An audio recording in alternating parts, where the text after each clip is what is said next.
In the spring of 1847, a physician named Dr. Augustus Levine documented something impossible in his private ledger, a ledger that would remain sealed in the New Orleans Municipal Archives for 132 years. Over the course of 18 months, he had delivered 47 infants to enslaved women across 7 plantations in St. Charles Parish. Every single child was born with pale skin, light eyes, and features indistinguishable from white children. Every single one vanished within days of birth. When Levine attempted to report his findings to the parish authorities, he was told his services were no longer required. 3 weeks later, his body was discovered in the Mississippi River, his ledger missing. But the births didn't stop. They continued for another decade, spreading across Louisiana like a carefully orchestrated plague, and the children, hundreds of them, simply disappeared into a network so sophisticated that even today, historians can't fully trace where they all went. Before we continue with the story of Dr. Augustus Levine and the children who were never meant to exist, I need you to do something. If you're fascinated by dark historical mysteries that challenge everything we thought we knew about the past, hit that subscribe button and turn on notifications so you never miss a story like this. And I'm curious, where are you listening from right now? Drop your state or city in the comments below. Now let's uncover what really happened in those plantation houses along the river, and why an entire system worked so hard to keep it hidden. The truth about those births would eventually surface, but not in the way anyone expected. It would take a fire, a desperate woman's confession, and a ledger that should have stayed lost forever.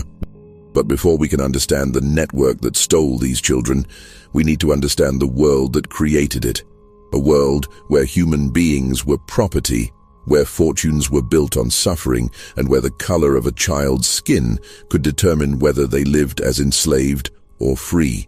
New Orleans in the 1840s was a city of contradictions, a place where French elegance collided with American ambition, where opera houses stood blocks away from slave markets, and where fortunes were made and lost on the backs of human beings treated as property. The city had become the wealthiest in the South, its prosperity built entirely on cotton, sugar, and the labor of enslaved people who outnumbered free whites in many parishes. The port of New Orleans was the 4th busiest in the world by 1840, with ships arriving daily from Europe, the Caribbean, and the American interior. Cotton bales stacked 20 feet high lined the wharves, waiting to be loaded onto vessels bound for Liverpool and Le Havre. Sugar barrels filled warehouses from the French Quarter to the American sector.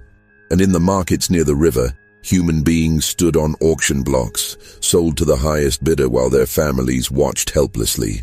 The city's population had exploded in the decades since the Louisiana Purchase. French Creoles, who had dominated the city for generations, now shared space with American businessmen, Irish and German immigrants, free people of color who formed their own distinct community, and the enslaved population that made all of it possible. The languages spoken on the streets were a babel of French, English, Spanish, German, and various African dialects. The architecture reflected this mixture: Spanish colonial buildings with their wrought iron balconies, French townhouses with their hidden courtyards, and newer American structures built in the Greek Revival style that was sweeping the nation. But beneath the surface glamour, New Orleans was a city built on a foundation of violence and exploitation. The Code Noir, originally established under French rule, had been modified but not eliminated under American governance. It regulated every aspect of enslaved people's lives: what they could wear, where they could go, whom they could marry, how they could be punished. The city had a reputation for being more lenient than other southern cities, allowing enslaved people to hire out their own time and sometimes purchase their freedom. But this reputation obscured the brutal reality that most enslaved people faced. St. Charles Parish, just upriver from the city, was home to some of the most profitable sugar plantations in Louisiana. The German coast, as it was known, had been producing sugar since the late 1700s, and by the 1840s, the plantation owners there had refined their operations into ruthlessly efficient machines. The Dufour plantation, the Hadel estate, the Fortier holdings, the Becknell property, the Troxler lands, these weren't just farms. They were small kingdoms, each one operating with its own rules, its own economy, and its own secrets. Sugar cultivation was brutal work, far more dangerous and exhausting than cotton. The cane had to be cut during a narrow harvest window in the fall, then processed immediately before it spoiled.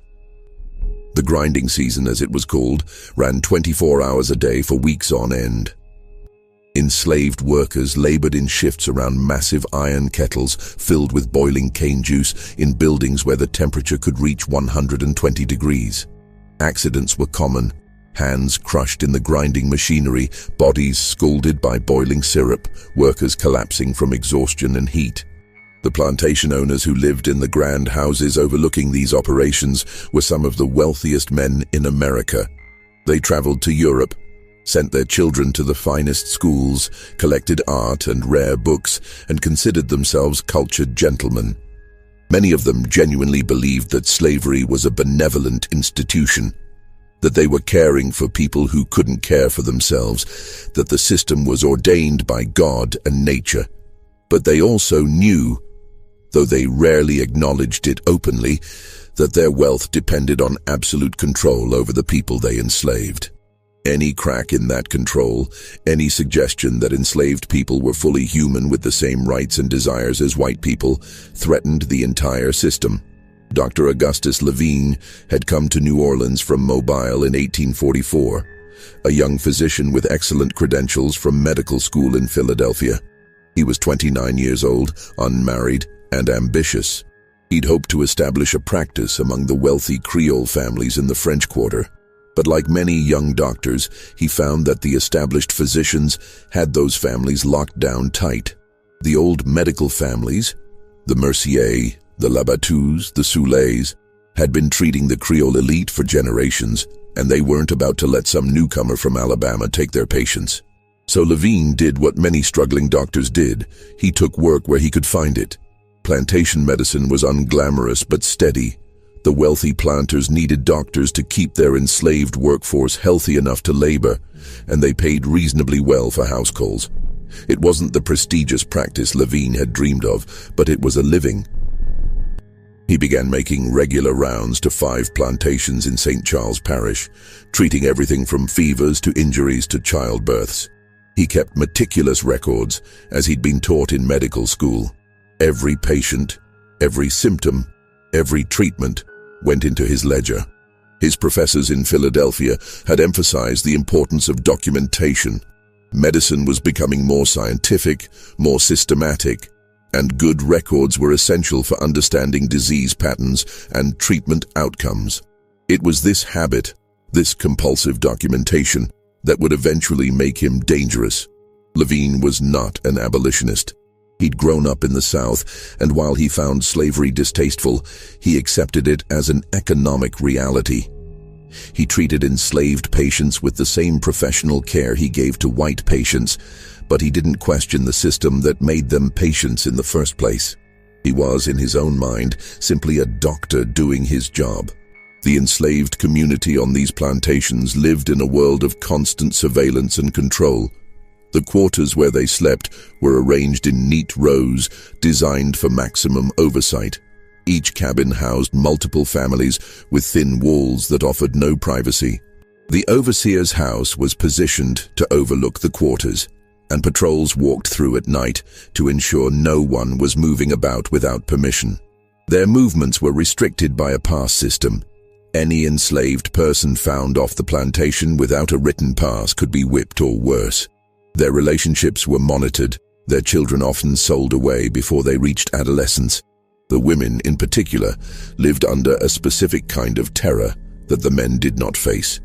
The knowledge that their bodies were not their own, that they could be used by white men with absolute impunity, and that any children born from such violence would be enslaved from their first breath. This was not a secret. Everyone knew it happened. The light-skinned children working in the plantation houses, serving at the master's table, were visible evidence of it, but it was never discussed openly. The white families maintained the fiction that these children were simply the result of relationships between enslaved people, even when the children looked exactly like the plantation owner or his sons. But something strange was happening on these plantations, something that even the enslaved women themselves didn't fully understand at first. The children being born weren't just light-skinned. They were white, completely, unmistakably white, and they were disappearing. In March of 1846, Levine was called to the Dufour plantation to attend to a woman named Celeste, who was in labor with her first child. The message had come in the middle of the night, delivered by a young enslaved boy who'd run the 3 miles from the plantation to Levine's boarding house in New Orleans. The boy was breathless and frightened, saying only that Celeste was having a difficult labor and the midwife needed help. Levine gathered his medical bag and rode out to the plantation through the darkness. The road followed the river, passing through groves of live oaks draped with Spanish moss. The air was thick with the smell of the river and the sweet, cloying scent of sugar processing. In the distance, he could see the lights of other plantation houses scattered along the river like lanterns in the darkness. He arrived at the Dufour plantation just before dawn. The main house was dark, but lights burned in the quarters. An elderly enslaved woman named Ruth met him at the door of one of the cabins. She was the plantation's primary midwife, a woman who'd delivered hundreds of children over her 60-some years. Her face was deeply lined, her hands gnarled with arthritis, but her eyes were sharp and assessing. "She's been laboring since yesterday afternoon," Ruth said quietly, leading Levine into the cabin. "Baby's positioned wrong, I can't turn it." Inside, the cabin was stifling despite the cool March night. A fire burned in the small fireplace, heating water in a large pot. Celeste lay on a narrow bed, her face slick with sweat, her body rigid with pain. She was 22 years old, dark-skinned, and had been born on the plantation. This was her first child, and she was terrified. Levine examined her quickly, professionally. Ruth was right. The baby was breech. He'd have to turn it manually, a delicate and dangerous procedure. He'd done it before, but not often, and the risk of losing both mother and child was high. He worked for 2 hours, with Ruth assisting and Celeste biting down on a leather strap to keep from screaming. The overseer, a man named Garrett, came by once to check on the progress, then left again. The plantation owner, Jean-Baptiste Dufour, never appeared. The birth of an enslaved child was beneath his notice. Finally, just after midnight, Levine managed to turn the baby. Celeste pushed through 3 more contractions, and the child was born, a healthy baby girl with strong lungs and good color. But when Levine cleaned the infant and examined her, he felt a cold confusion settle over him. The child was pale, not light brown, not mixed race in appearance, but genuinely pale, with skin the color of cream, and eyes that would clearly be blue once they focused. Her features were delicate, European. The shape of her nose, the set of her eyes, the texture of her hair.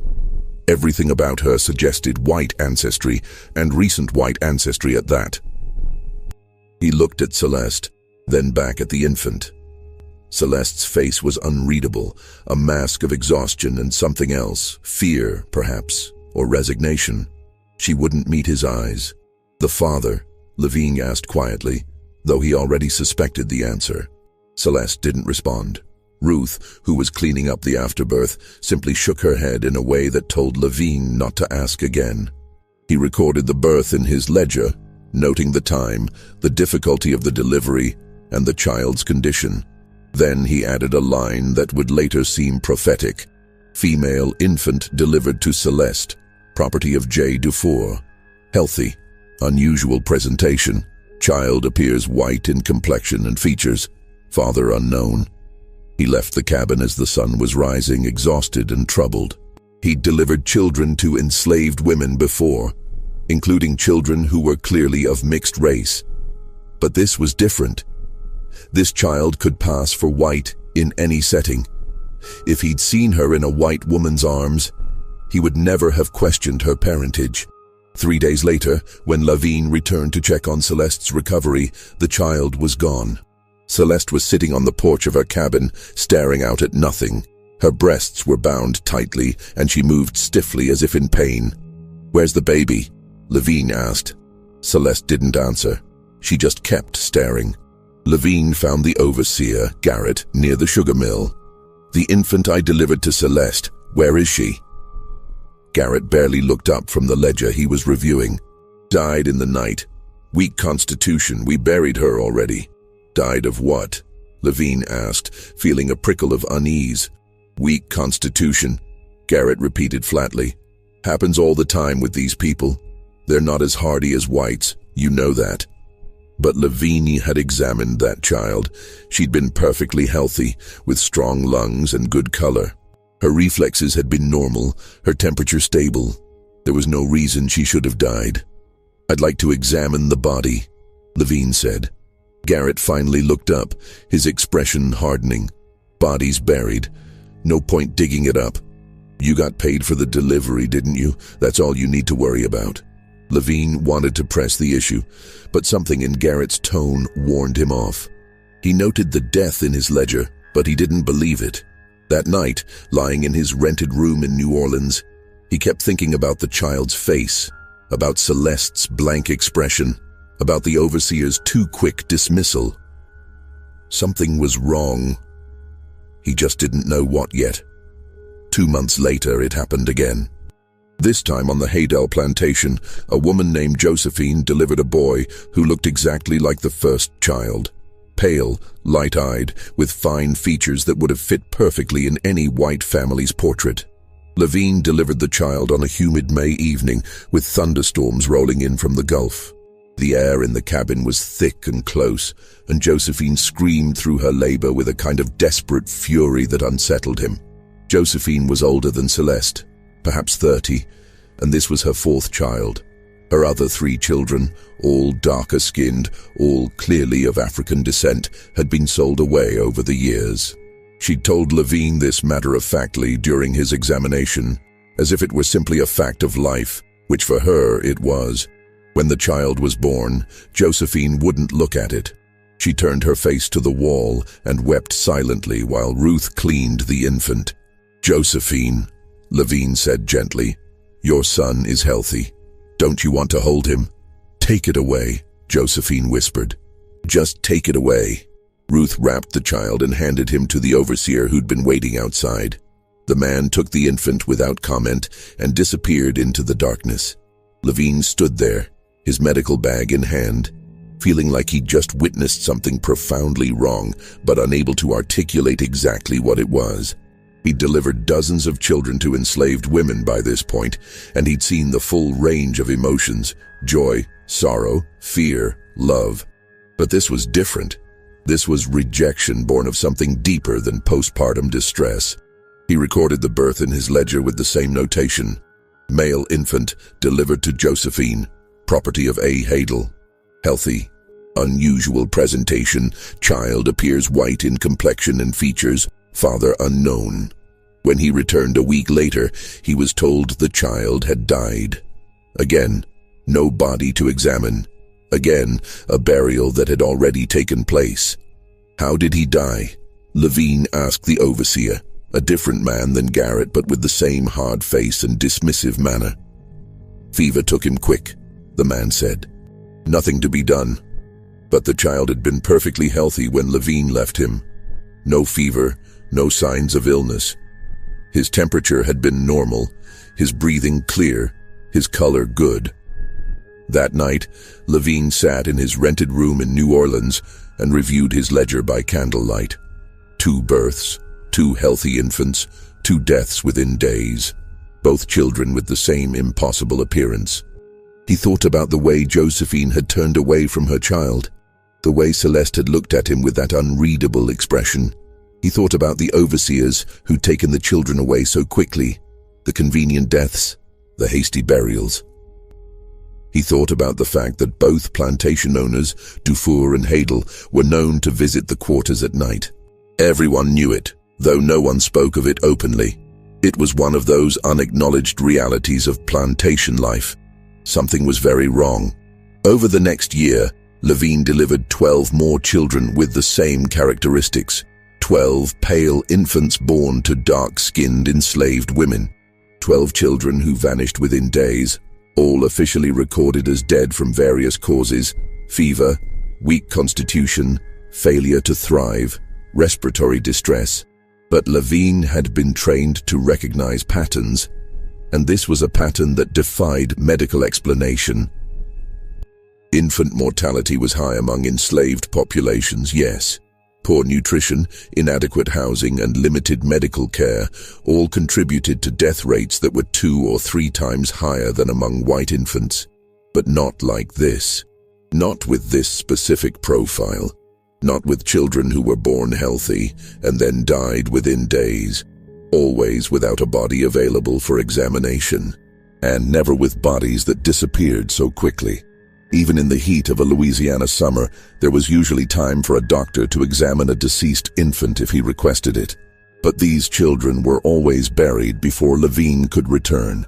He began asking careful questions. He spoke to Ruth, the elderly woman who assisted with many of the births, but she would only shake her head and tell him to leave it alone. "You don't want to know," she said once when he pressed her. "Trust me, doctor. You don't want to know." "But the children are gone," Ruth interrupted. "That's all you need to understand. They're gone, and asking questions won't bring them back. It'll only bring trouble to you." He tried to speak to the mothers, but they wouldn't meet his eyes. When he asked about their children, they would simply say the child had died, repeating it like a rehearsed line. Their faces were blank, their voices flat. It was as if they'd been trained to give this response. The overseers grew increasingly hostile to his inquiries. One of them, a man named Dupré, who worked on the Fortier plantation, took Levine aside after he'd asked about a child who'd supposedly died. "Listen, doctor," Dupré said, his voice low and threatening. "You're here to deliver babies and treat the sick. That's all. You're not here to ask questions about what happens after. You understand me? I'm just concerned about the high mortality rate." "The mortality rate is none of your concern," Dupré interrupted. "These people have weak constitutions. Their babies die. That's just how it is. Now you can accept that and keep getting paid. Or you can keep asking questions and find yourself without work. Your choice." Levine stopped asking questions openly, but he kept documenting. Every birth, every description, every suspicious death went into his ledger. He began to notice other patterns too. The births always happened at night. The overseers were always present, waiting outside the cabin. The mothers were always alone afterward, no family members allowed to visit, no other enslaved people permitted to see the child. And the children were always taken away by the overseer, never left with the mother even for a few hours. In September of 1847, he delivered his 47th such child, a girl born to a woman named Marie on the Fortier plantation. The child was perhaps the palest yet, with hair that would clearly be blonde once it grew in, and eyes that were already showing hints of green. Marie was different from the other mothers. She was younger, perhaps 19, and she'd been born in Haiti, brought to Louisiana after the revolution there. She spoke French with a Caribbean accent, and she had a fierce intelligence in her eyes that hadn't been beaten down yet. She held her daughter for exactly 3 minutes, whispering something in French that Levine couldn't quite hear. Then she looked directly at him, tears streaming down her face. "Please," Marie said in English, her accent thick but her words clear. "Please write it down. Write down what you see. Someone needs to know. Someone needs to remember that she existed, that she was mine, that she was real." Levine felt something shift in his chest. "I will," he promised. "I've been writing it all down." Marie nodded, then handed her daughter to the overseer with a look of such profound grief that Levine had to turn away. That was the moment Levine decided he had to act. He couldn't prove what was happening to these children, but he could document it. He could create a record that couldn't be ignored. He could force someone in authority to investigate. He spent 3 days compiling his evidence: 47 births, 47 descriptions, 47 convenient deaths. He noted the dates, the plantations, the names of the overseers present, the names of the mothers. He wrote a careful letter explaining his concerns and requesting an investigation into what he termed irregularities in infant mortality rates among the enslaved population of St. Charles Parish, specifically regarding infants of unusually pale complexion. He was careful not to make accusations. He simply presented the facts as he'd observed them and asked for someone to look into the matter. He thought that if he approached it as a medical concern rather than a moral one, he might get a hearing. On October 3, 1847, he presented his findings to the parish magistrate, a man named Judge Beaumont, who had a reputation for fairness. Beaumont was a Creole gentleman in his 60s, educated in France, and known for his careful adherence to the law.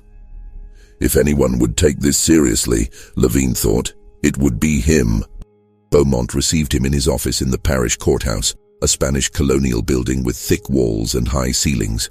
The judge sat behind a massive mahogany desk, his face impassive as Levine explained his concerns. Then he handed over the copied pages from his ledger. Beaumont read through them in silence. The only sound was the ticking of a clock on the mantel and the rustle of paper. When he finished, he carefully stacked the pages, aligned their edges, and set them down on his desk. Then he looked at Levine with an expression that wasn't quite anger, but wasn't sympathy either. It was something closer to pity. "Dr. Levine," Beaumont said slowly, "I'm going to give you some advice. Go back to your practice. Deliver the babies you're called to deliver. Keep your records if you must, but do not pursue this matter further." "But the children are property," Beaumont interrupted, his voice hardening. "What happens to them is the business of their owners, not yours, not mine, not the law's. Do you understand?" Levine felt something cold settle in his stomach. "Are you telling me that these infants aren't dying? That they're being taken somewhere?" Beaumont stood up, signaling the end of the meeting. "I'm telling you that there are systems in place that are far larger than you or me, and that interfering with those systems would be very dangerous for you. These plantations generate enormous wealth for this parish, for this state, for the entire South. The men who own them are powerful, and they don't take kindly to interference in their affairs. But if children are being enslaved, children are property," Beaumont repeated, his voice cold now. "They can be sold, traded, given away, or disposed of as their owners see fit. That is the law. If you don't like the law, I suggest you move to Massachusetts. But as long as you practice medicine in Louisiana, you will abide by Louisiana law. Do I make myself clear?" Lavinia stared at him, understanding finally dawning. Beaumont knew. He knew what was happening to the children, and he was part of it.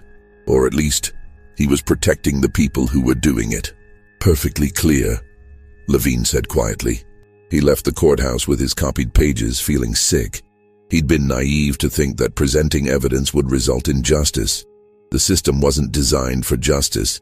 It was designed to protect property and profit, and enslaved people, including enslaved children, were property.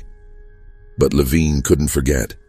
That night, he made a second copy of his ledger pages and hid them in his room, sewn into the lining of his mattress.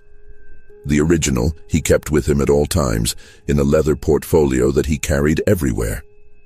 He also wrote a letter to his sister in Mobile, a sister who had died of yellow fever when Levine was 12, a fact that anyone investigating him would quickly discover. In the letter, he detailed everything he'd learned and everything he suspected. He described the network as he understood it, named the people involved, and explained his fears for his own safety. Then he sealed the letter and hid it in his ledger, between the pages documenting births 32 and 33. 2 weeks later, he received a message that his services were no longer required on any of the St. Charles Parish plantations. No explanation was given. The message was delivered by a clerk from Judge Beaumont's office, and it was clear that this was not a request. Levine's income dropped by more than half. He tried to find other work, but word had spread that he was troublesome, that he asked too many questions. Other plantation owners wouldn't hire him. His practice in the city remained small. 3 weeks after that, on the evening of October 27, 1847, Dr. Augustus Lavigne left his boarding house to meet a colleague for dinner at a restaurant in the French Quarter. He was carrying his leather portfolio, as always. He never arrived at the restaurant. His body was found the next morning, caught in the pilings beneath a dock on the Mississippi River. The official cause of death was listed as accidental drowning, likely the result of intoxication. A bottle of whiskey was found near where his body had entered the water, and witnesses reported seeing a man matching Lavigne's description drinking alone at a tavern earlier that evening. His medical bag was found nearby, its contents scattered. His leather portfolio was gone. The landlady at his boarding house, when questioned by the police, said she'd seen 2 well-dressed men leaving his room the night he died. They'd told her they were colleagues of the doctor, collecting his belongings for his family. She'd thought nothing of it at the time. They'd been polite, well-spoken, and had given her $1 for her trouble. When the police searched Lavigne's room, they found it had been thoroughly cleaned out. His clothes remained, but all his papers were gone. His medical books were still on the shelf, but any loose documents had been removed. The mattress had been slit open, the lining torn out. The hidden copy of his ledger pages was never found. Either the men had been thorough in their search, or the landlady had disposed of it herself after the police left, not understanding what it was. Dr. Augustus Lavigne was buried in St. Louis Cemetery No. 2, in an unmarked grave in the section reserved for paupers and strangers. He had no family in New Orleans to claim his body or his possessions. His few belongings were sold to pay his outstanding rent. Within a month, it was as if he'd never existed. But the births continued. In the years following Lavigne's death, the phenomenon he documented didn't stop. It accelerated. Across Louisiana, Mississippi, and Alabama, enslaved women continued to give birth to children who looked white, and those children continued to disappear. The enslaved community knew what was happening, even if they couldn't speak about it openly. They had their own networks of information, whispered conversations in the quarters after dark. Warnings passed from plantation to plantation by enslaved people who were hired out or sent on errands. The women who'd given birth to these pale children carried a specific kind of grief, a loss that was different from having a child sold away to another plantation. These children weren't just gone. They'd been erased, transformed into something else entirely. And the mothers knew, though they could never say it aloud, that their children were out there somewhere, living as white, never knowing where they came from. Because that's what was actually happening to them. They weren't dying. They were being sold as white children. The system was breathtakingly simple and absolutely monstrous.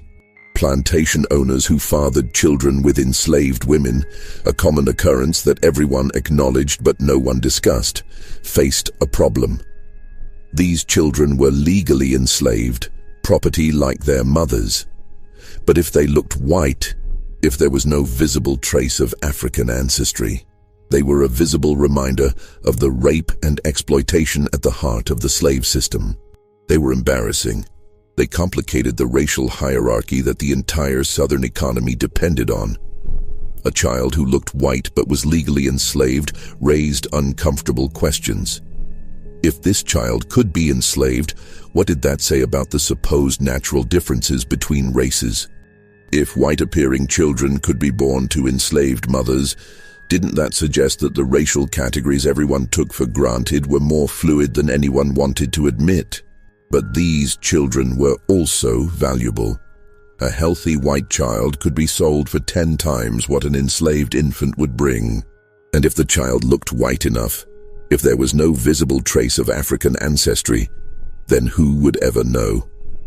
So a network developed. Doctors, midwives, lawyers, and traders who specialized in this particular transaction. The children would be taken within days of birth, before the mothers could form attachments, before anyone outside the plantation could see them. False death certificates would be filed, and the infants would be transported to cities, New Orleans, Mobile, Charleston, Richmond, where they'd be placed with white families who wanted children but couldn't have them. or who were willing to look the other way about a child's origins in exchange for a lower price than a legal adoption would cost. The network had existed in some form since the earliest days of slavery in Louisiana, but it had become more organized and sophisticated by the 1840s. There were specific people who handled each stage of the process. First, there were the plantation owners and overseers who identified which children could pass as white. Not every child born to an enslaved woman and a white father would qualify. Many showed clear signs of mixed ancestry. But the children who were pale enough, whose features were European enough, whose hair texture was straight enough, these children were marked for the network. Second, there were the doctors and midwives who facilitated the births and provided the false death certificates. Most of them were like Dr. Levine had been initially. They suspected something was wrong but didn't ask too many questions because they needed the work. A few, however, were active participants who received payment for their cooperation. Third, there were the transporters, men who moved the children from the plantations to the cities. They traveled with forged papers claiming the infants were their own children, or orphans they were taking to relatives, or any number of other cover stories. The children were usually drugged with laudanum to keep them quiet during the journey. Fourth, there were the lawyers who created the false documentation, birth certificates, baptismal records, family Bibles with entries backdated to make everything look legitimate.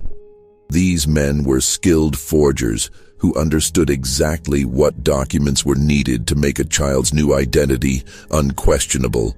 Fifth, there were the brokers who connected the children with families willing to buy them.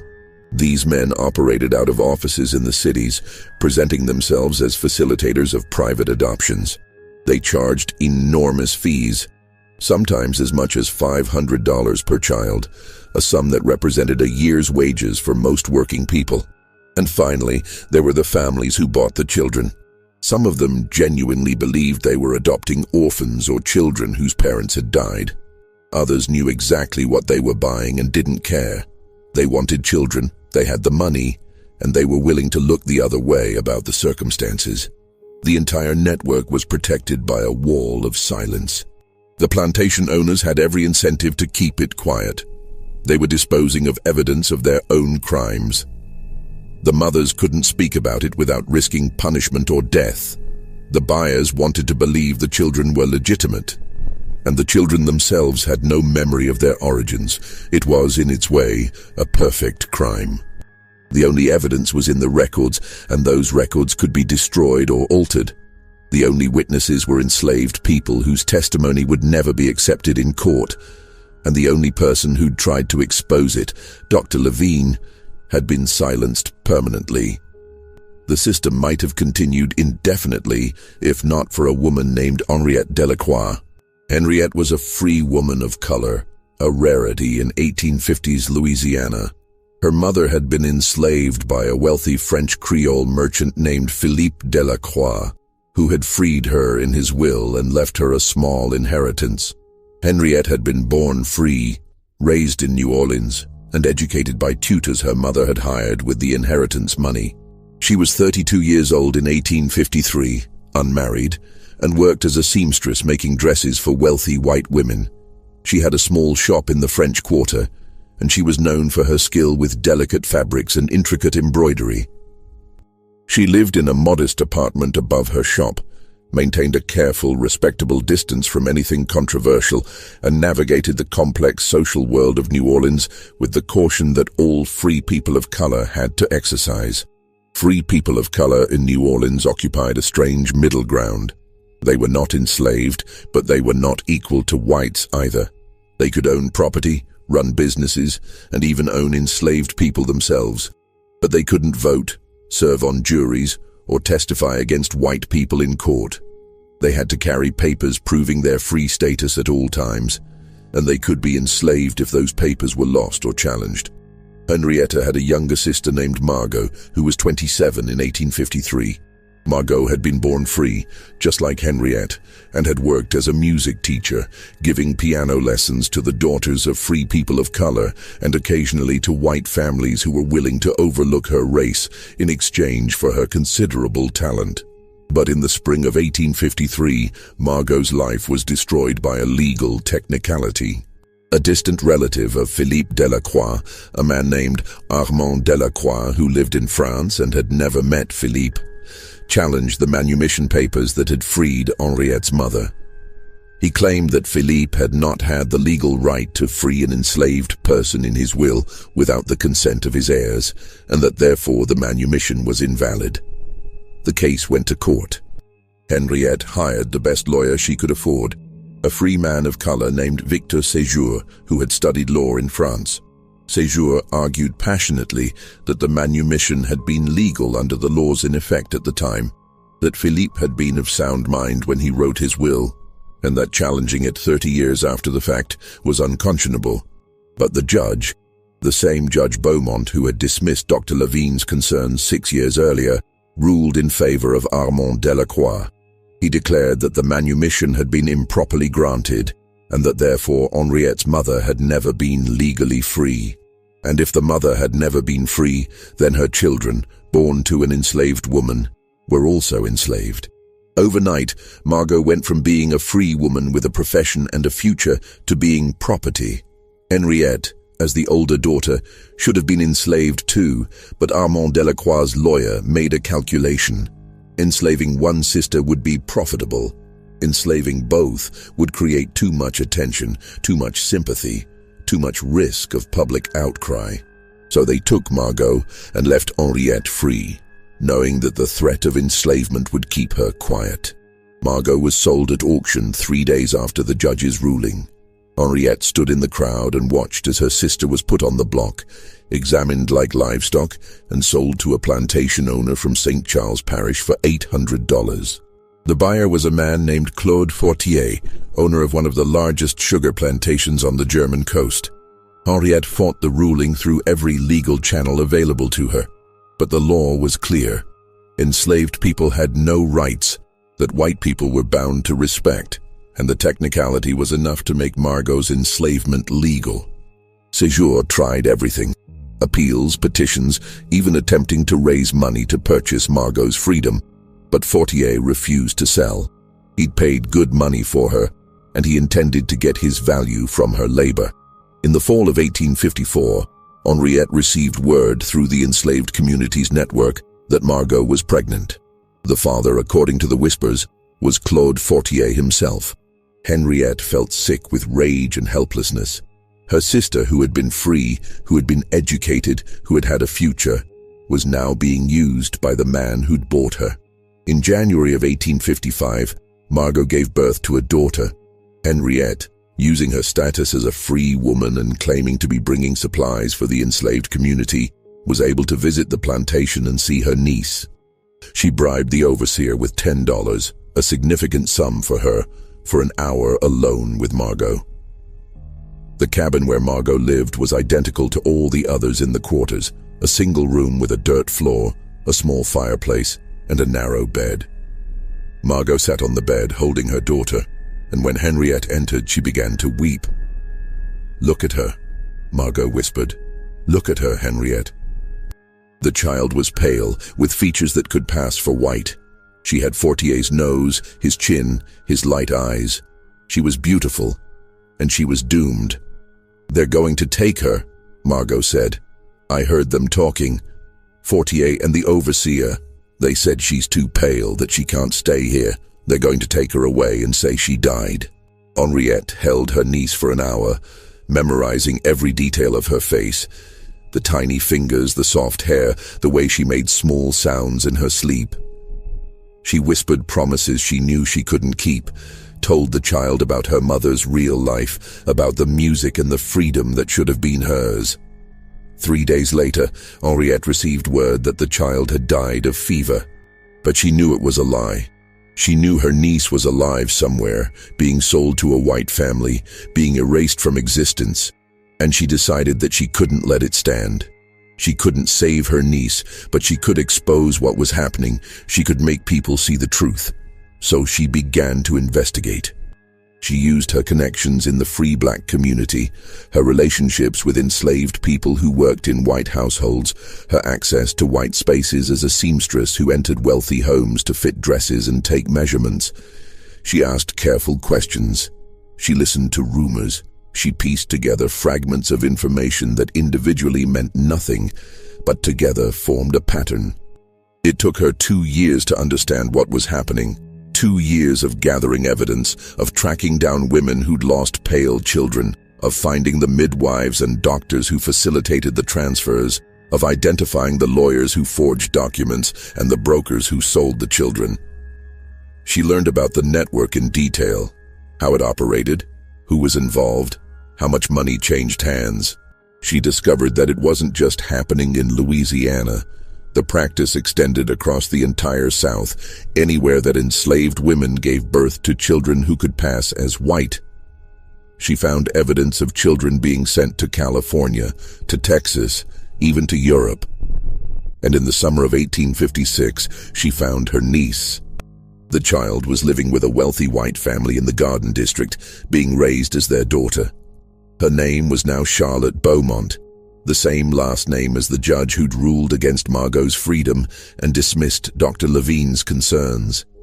She was 18 months old, healthy, and had no idea that her mother was enslaved on a plantation upriver, grieving for a child she'd been told was dead. Henriette stood across the street from the Beaumont house and watched Charlotte play in the garden with her nurse.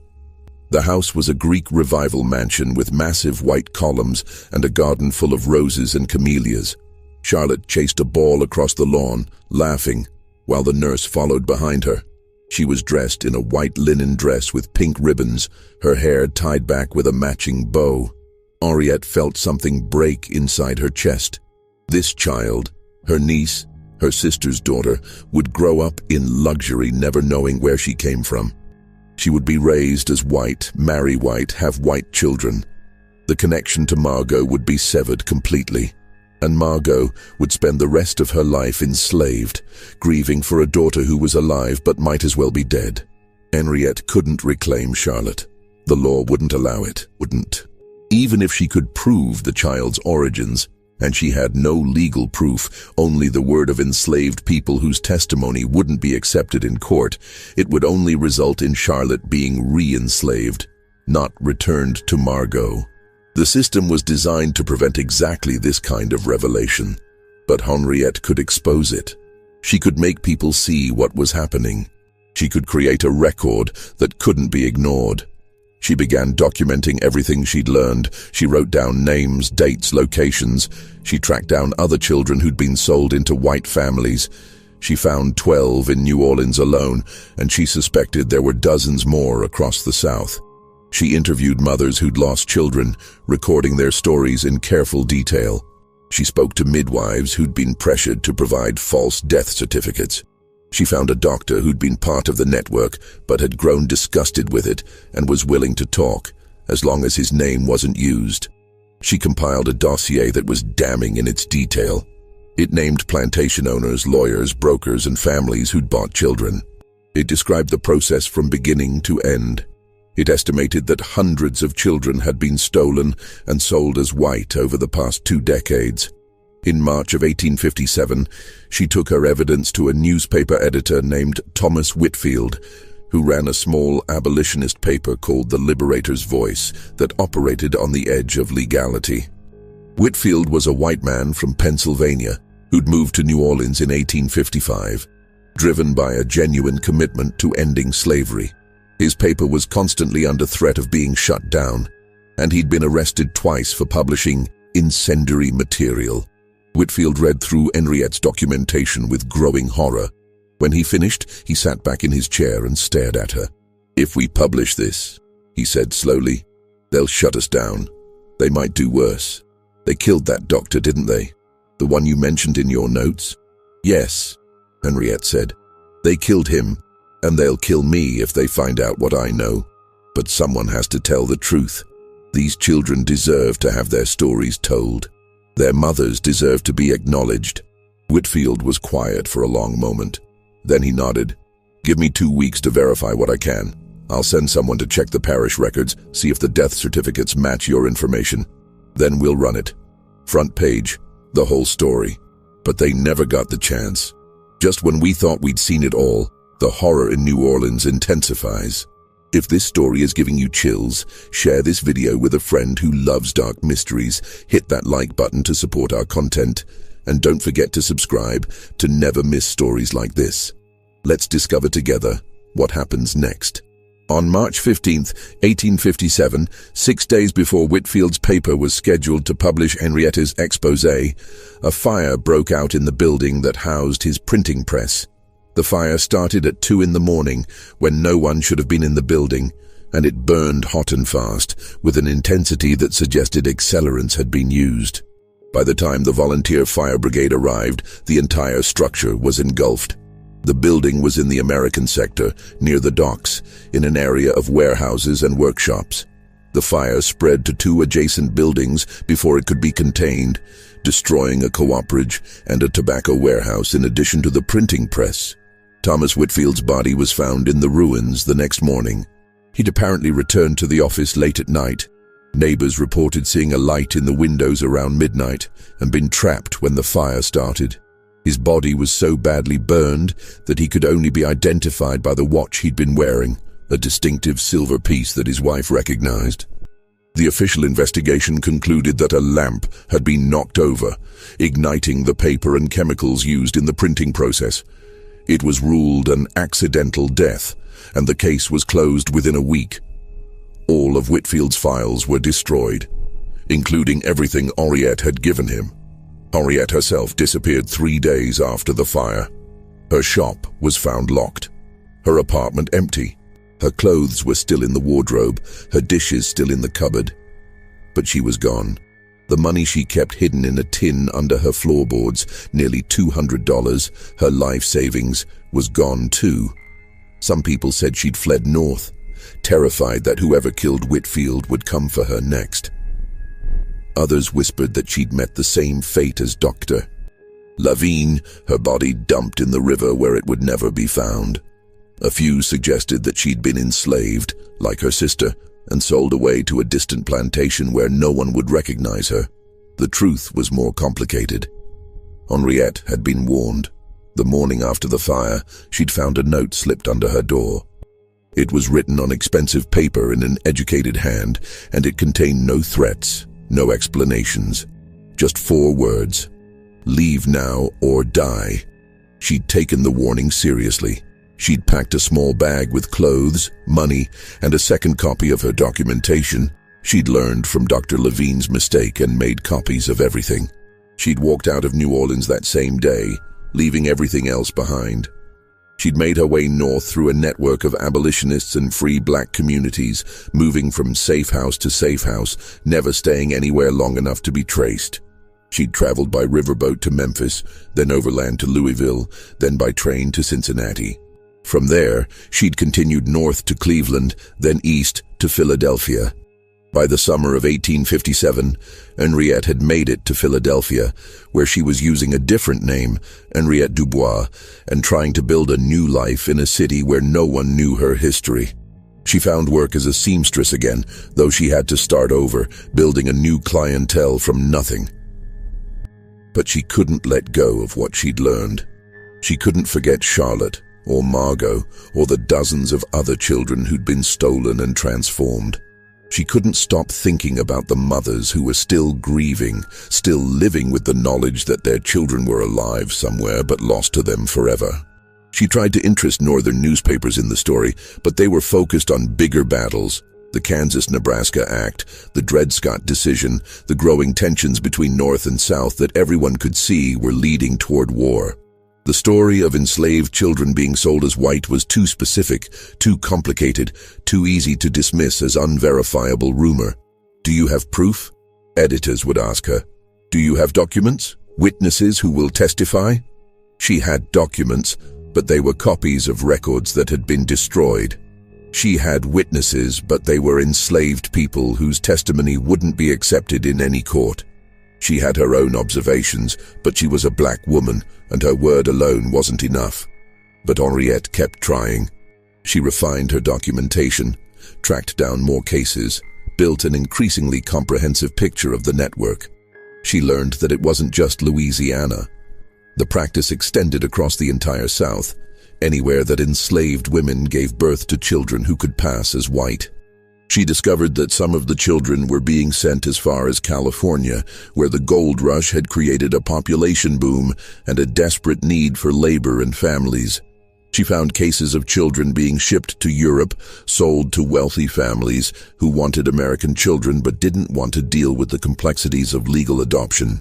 The network was vast, sophisticated, and protected by people at the highest levels of Southern society.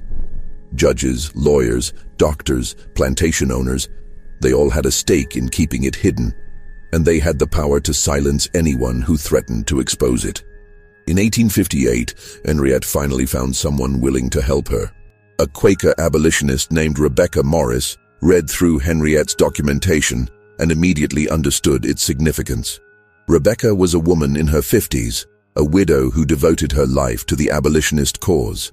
She was part of a network of Quakers who were documenting the horrors of slavery for a book that would eventually be published in London, beyond the reach of Southern legal systems. The book was intended to sway British public opinion against slavery and pressure the British government to support abolition in America. "This isn't just about slavery," Rebecca said, sitting in her parlor in Philadelphia with Henriette's papers spread across the table. "This is about the lie at the heart of the entire system. They claim that race is fixed, that you can look at someone and know their ancestry, that white and black are separate and distinct categories ordained by God and nature. But if enslaved children can be sold as white, if they can grow up and have white children and no one ever knows the difference, then the whole racial hierarchy is a fiction." "Exactly," Henriette said. "That's why they'll kill to keep it secret. Because if people understand that race isn't fixed, that it's something that can be changed or hidden or manipulated, then the entire justification for slavery falls apart." Rebecca was part of a network of abolitionists who were documenting the horrors of slavery for a book that would eventually be published in London. She convinced Henriette to let her include the story in that documentation. They worked together for months, refining the narrative, verifying what details they could, and preparing the manuscript.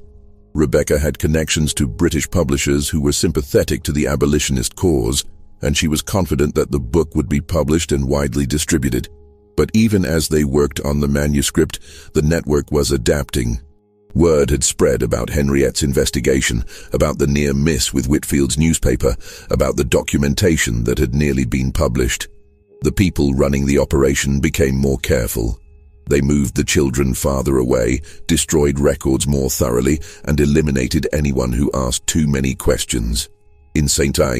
Charles Parish, the births continued, but now the children disappeared even faster. Within hours, instead of days, the mothers were sometimes sold away immediately after giving birth, scattered to plantations across the South, where they couldn't compare stories or organize resistance. The system was tightening, becoming more efficient and more brutal.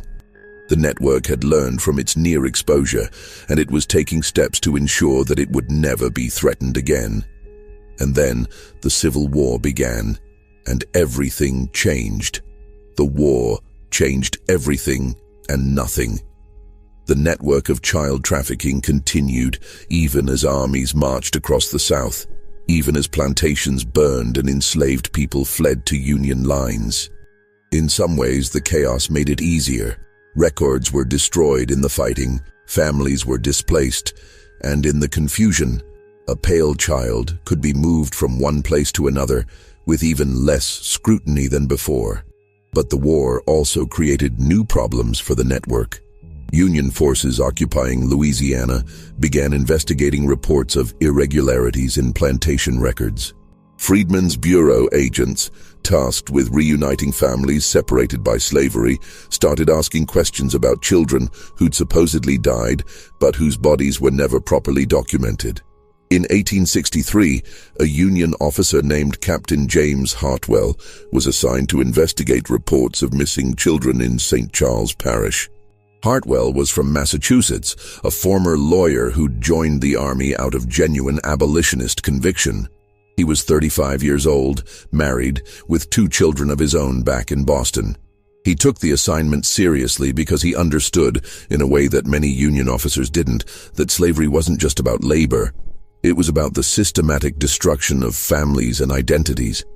He began by reviewing parish records, birth certificates, death certificates, property transfers. He spent weeks in the courthouse in Hanville, going through dusty ledgers and boxes of documents. He noticed the same pattern that Dr. Levine had documented 16 years earlier. An unusually high number of infant deaths among enslaved populations, with almost no bodies available for examination and no clear causes of death. The death certificates were suspiciously uniform.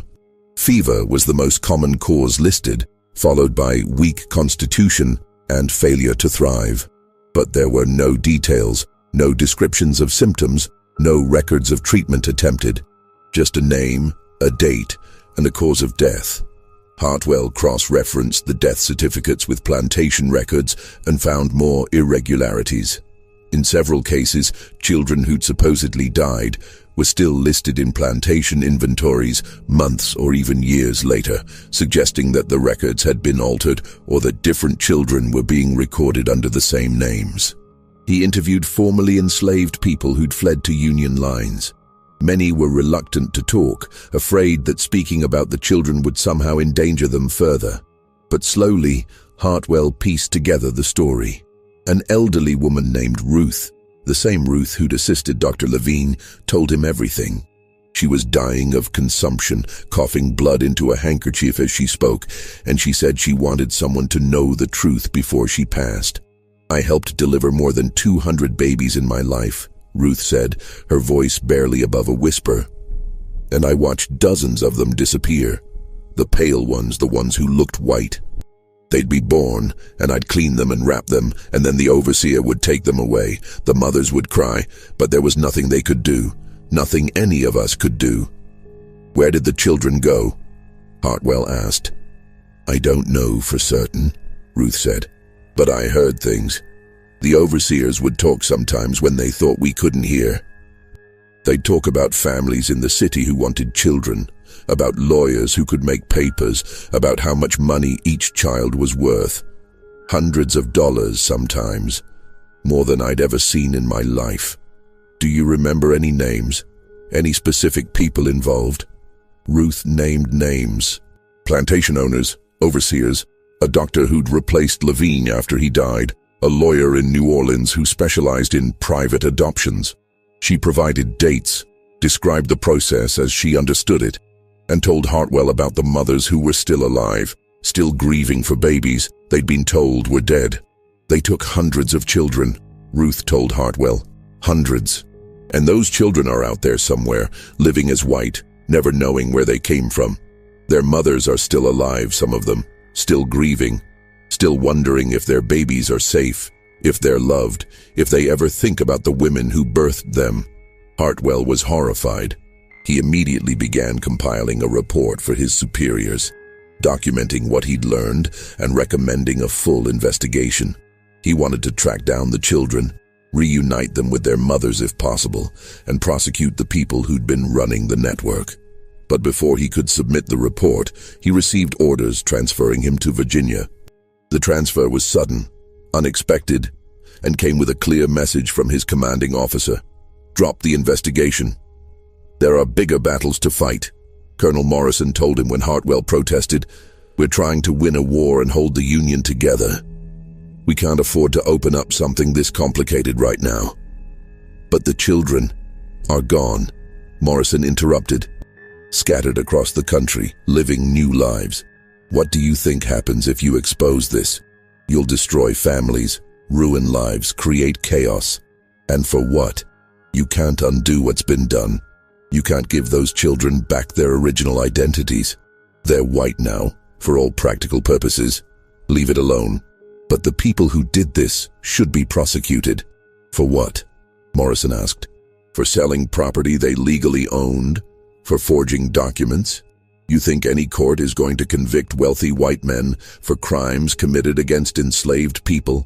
Even if we win this war, even if we abolish slavery, you think anyone is going to care about what happened to a few hundred children? Hartwell wanted to argue, but he understood the political calculation. The Union needed the support of moderate Northerners who were willing to fight to preserve the Union, but weren't necessarily committed to racial equality. A scandal involving white families who'd unknowingly adopted enslaved children would be politically explosive. It would raise questions about racial identity, about the legitimacy of families, about the entire social order. It was easier to let it go, easier to pretend it hadn't happened, easier to focus on the war and leave the complicated questions for later. So the investigation was quietly shelved. Hartwell was sent to Virginia, where he served with distinction for another year. He was killed at the Battle of Cold Harbor in June 1864, shot through the chest while leading a charge against Confederate entrenchments. His notes about the missing children were packed up with his personal effects and sent to his family in Boston, where they sat in an attic for decades, unread and forgotten. Ruth died 2 weeks after speaking with Hartwell. She was buried in a mass grave with other formerly enslaved people who died in the contraband camps. Her name recorded in a ledger that would eventually be lost. The war ended. Slavery was abolished. The Freedmen's Bureau worked to reunite families, but they focused on people who'd been sold away, not on children who'd been stolen and transformed. The mothers who'd lost pale children had no legal recourse, no way to prove what had happened, no means of finding their children even if they'd wanted to, and most of them didn't want to. What would be the point? Their children were white now, living white lives. Revealing the truth would only destroy them. It would mark them as black in a society that was, if anything, becoming more rigidly segregated. It would strip them of their social status, their marriages, their futures. So the mothers kept silent. They grieved privately, carried their losses alone, and never spoke about the children who'd been taken from them. The network dissolved gradually as slavery ended and the legal framework that had protected it disappeared. But the children remained, scattered across the country, their origins hidden. Some of them eventually learned the truth. A deathbed confession from an adoptive parent, a discovered letter, a chance encounter with someone who knew the story. But most never knew. They lived and died believing they were white, and their children and grandchildren never had any reason to question it. Margot, Henriette's sister, was freed when the war ended. She stayed on the Fortier plantation as a paid laborer for a few years, having nowhere else to go and no family to return to. Henriette had sent letters trying to find her, but they never connected. The mail system in the South was chaotic in the years after the war, and letters often went astray. In 1870, Margot died of pneumonia. She was 44 years old. She'd never remarried, never had other children, and she'd spent the last 15 years of her life grieving for the daughter who'd been taken from her. She was buried in a small cemetery near the plantation, her grave marked with a simple wooden cross that rotted away within a few years. She never learned that her daughter had lived, that Charlotte had grown up in a wealthy white family just a few miles away in New Orleans, that she'd been raised with every advantage, educated at the finest schools, and introduced to society as the daughter of Judge Beaumont. Charlotte Beaumont,